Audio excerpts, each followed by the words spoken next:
হাসি আনন্দ কান্না তিন মিলিয়ে উচ্ছ্বাসে ভাসছেন গাজাবাসী। অবশেষে সাময়িকভাবে হলেও ইতি ঘটল দীর্ঘ ১৫ মাসের রক্তক্ষয়ী ধ্বংসযজ্ঞের। কাতার ও মিশরের মধ্যস্থতায় যুদ্ধবিরতি চুক্তি স্থানীয় সময় সকাল ৮:৩০ হওয়ার কথা থাকলেও সকালের সূর্য হতাশা নিয়ে আসে গাজাবাসীর জীবনে। পিছিয়ে যায় যুদ্ধবিরতি কার্যকরের সময়। তবে দিনের শুরুটা হতাশা দিয়ে হলেও শেষটা ভালো কাটবে বলে প্রত্যাশা গাজাবাসীর।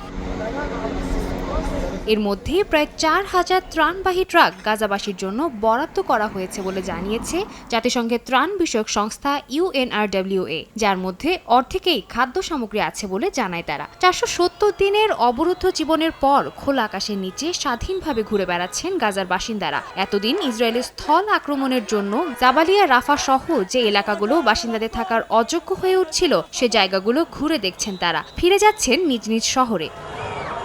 এদিকে চুক্তি অনুযায়ী যে ইসরায়েলি জিম্মিদের রোববার মুক্তি পাওয়ার কথা ছিল, তাদের নাম প্রকাশ করেছে হামাস। রোববার সহ প্রথম ৭ দিনে মোট ৭ জন নারী জিম্মিকে মুক্তি দেবে তারা। এছাড়াও চুক্তি অনুযায়ী প্রত্যেক দিন গাজায় ৬০০ ট্রাক মানবিক সহায়তা পাঠানো হবে, যার মধ্যে ৩০০ ট্রাক শুধুমাত্র উত্তরাঞ্চলের জন্য বরাদ্দ থাকবে, যেখানে যুদ্ধের ভয়াবহতা সবচেয়ে বেশি চোখে পড়ছে।